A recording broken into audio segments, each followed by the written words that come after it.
transferred from San Diego to Sonoma State. Back then, what I heard was he always wanted to be a college athlete. That dream really did not really come true because of too many injuries. But his passion for science, technology, and in particular physics and astronomy has always been there. It remains at a high level. So we started to really talk about a possible capstone project about a year and a half ago. We had some idea what to do, but then when this semester started, I sort of came to know that he's been doing something in the industry involving vacuum machines, a lot of stuff that we actually do in the research lab. So it was a great match that we right away decided to work on this particular project. So it was a pleasure really working with Jack, and I really feel like this guy managed time well. He really always wanted to do more. And so it was really a great experience, and I really wish you the best. Chase your dream and follow your passion. I appreciate you. Yeah. Good afternoon, everyone. My name is Jack Dobar, and I worked with Dr. Hong Tao Shi. Our project was an elimination of electron charging via carbon coating. It's a mouthful, I know, but you'll understand it by the end. So the big picture, why it matters and who it benefits. Well, first and foremost, why it matters. Carbon coating, which you'll see, gives us the ability to observe surfaces of insulating samples. Insulating is a very important word, and we'll get to that as well. But these samples can be biological, ecological, or geological as well. So to the right, I'm going to show you guys some images, one that I took here and one of a NASA image of pollen spores and pollen particles. Now you can kind of see that these are scanning electron microscope images, which we'll go into detail. Essentially, the scanning electron microscope will give us the ability to observe what we gave ourselves the ability to coat. So who it benefits, first and foremost, Sonoma State students of the future. We really had this in mind when we received this carbon coater.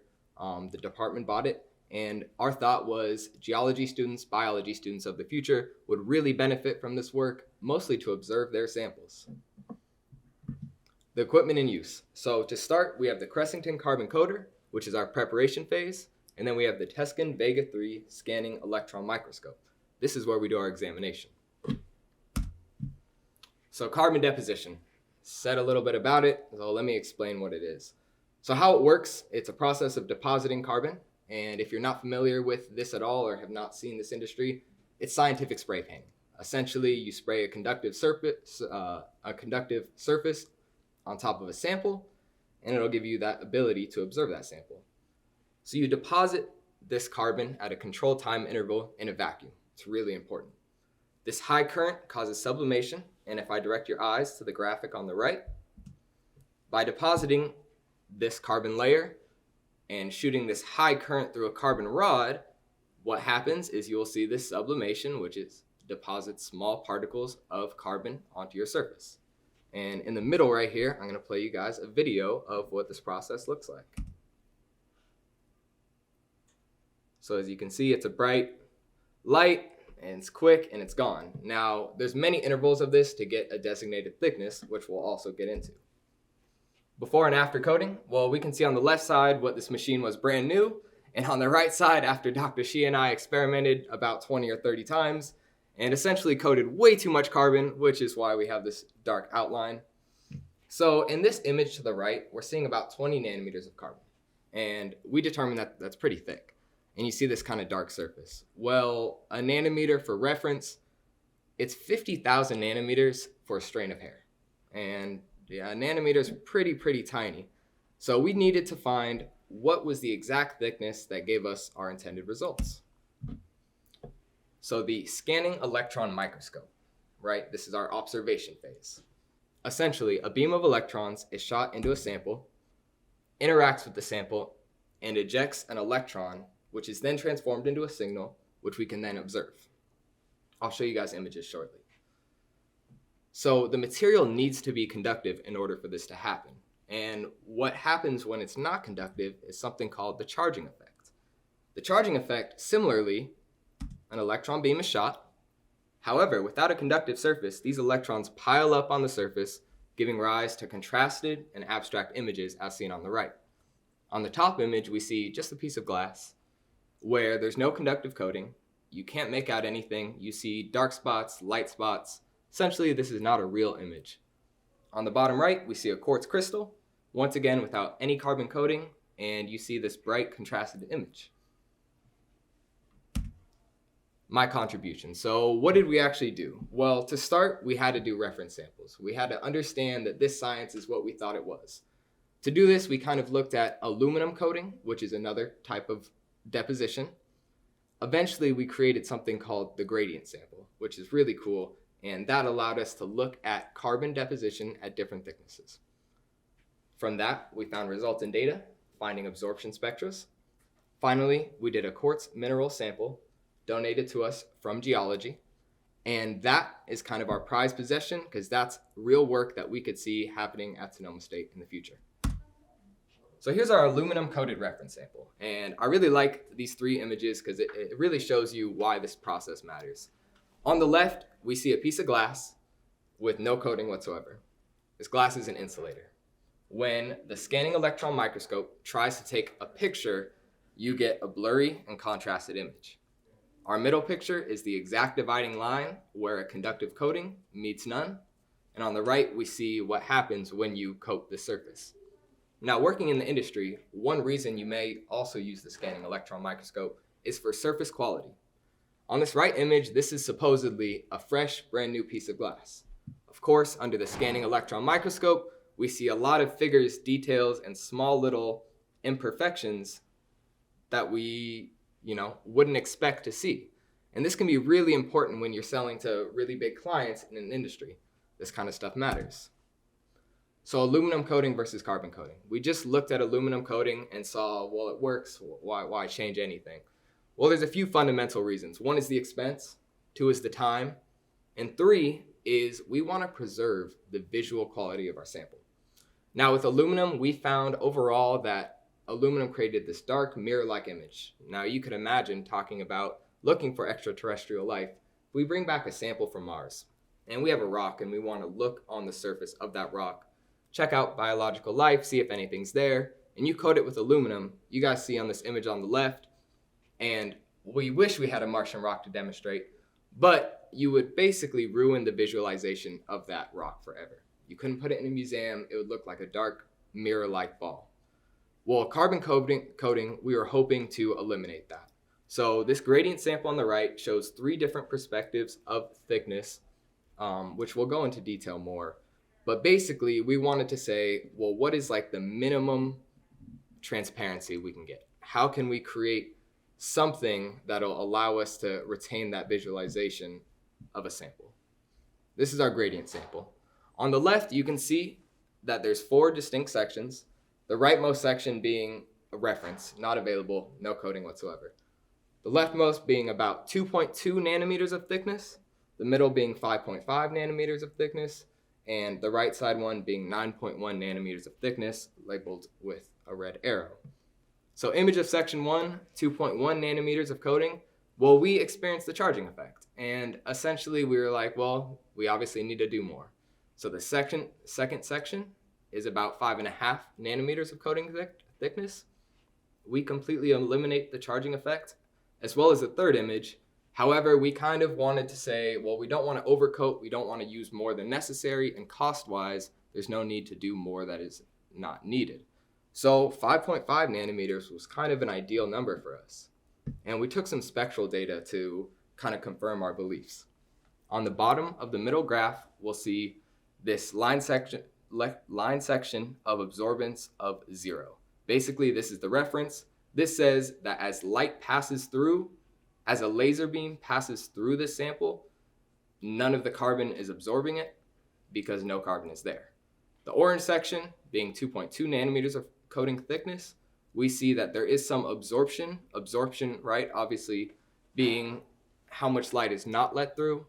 The blue, 5.5 nanometers, we see some more absorption. The red, we see the most. Now, we determined that none of this absorption is significant in affecting the quality of a material or ultimately affecting an optic system that may be used in industry. Finally, we get to the quartz mineral sample donated to us from geology. Now, this was a really, really cool thing to do. I really like crystals, and this was a perfect kind of entryway into observing the surfaces of them. I was hoping to get a rock all semester. We were talking about going and trying to find one that was similar to a Martian surface. Luckily, geology, who we had in mind the whole time, was there to help. So we see a clear demonstration of this charging effect in both images. On the left one, you see brightness around the edges, and on the right one, you see kind of this dark patch. Now, what's pretty insane is these images were taken seconds apart. And that kind of demonstrates when you're watching this image being taken, there's movement going on, and it can almost simulate like, wow, is something really like in there? Is there movement? Is there worms? Like, what's going on in there? And so we were like, well, obviously, we need to eliminate this charging effect. And this is after months and months. We needed to decide, well, what coating thickness do we do? What's going to preserve this sample? We obviously want a piece of quartz crystal to remain looking like a piece of quartz crystal, right? It's a beautiful looking thing. So ultimately, that 5.5 nanometers, which was a lot of trial and error, is what we came up with. And now you can see from the image on the top left to the top right how thin this coating really is. And this picture is enhanced to even bring it out more. And both these images are off my phone, so they are not scanning electron microscope images on the top. But even enhancing the images, there's barely anything there.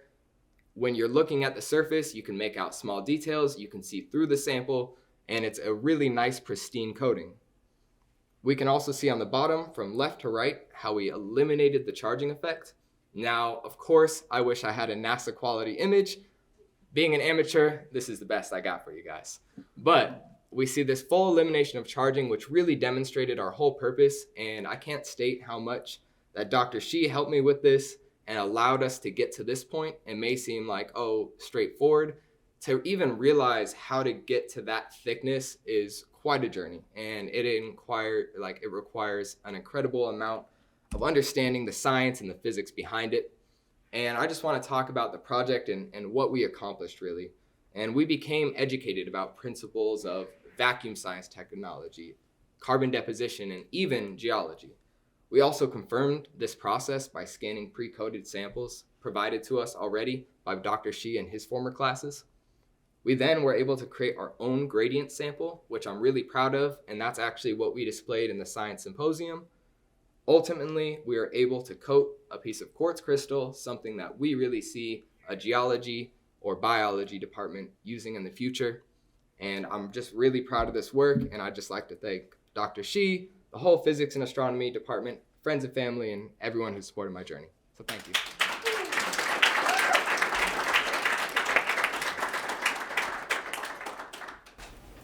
Any questions? Yeah. So what settings did you use? So the setting, okay, that's a good question. So right here, the working distance, we used about 20 kilovolts on our scanning electron microscope at a working distance of 20 millimeters. Yes? I didn't mean for the STM, I meant for the carbon coater. Oh, for the carbon coater. So the default settings were an automatic thing. We actually created an instruction manual, and I did. What we do is we use 4 volts for 4 seconds, creates 120 amp current that deposits carbon onto the surface, sublimation. Is that a manual something like future students will use? Yeah, exactly. So we tried to create a manual, and I did that, which says, code it for this long and this amount of time, and you're able to track the thickness being deposited onto the surface. Yeah. What are your error bounds on the layer thickness? So that's a good question too. So we decided on plus or minus 0.5 nanometers, which seems very broad, but actually it's really hard to hit that number, especially with a delicate machine like this. The machine was really good, and we're glad the department has it, but there are quite a few issues with it. So what we wanted to do is create something why we called 5.5, and laid out in the instruction manual is that anywhere between 4.5 and 6.5, you're going to get the same results. We just wanted to prevent overcoat and also eliminate undercoat. So we feel like that was a very safe range. Yeah. Is there any question whether the coating would affect microscopic light? See, that's interesting. Well, it would probably kill microscopic life. And if we brought a Martian rock here, we would hope that it's dead already, unless we've seen a couple of those movies before. But exactly, it would definitely kill microscopic life, but the scanning electron microscope, and a really neat thing about it, is it would allow us to observe it in the first place. And if we even were able to observe something that we brought back from, say, Mars, which is in the near horizon, and I wouldn't doubt that the scanning electron microscope is the tool that we use to find that first microbial life. So, Any Cool. final questions? All right.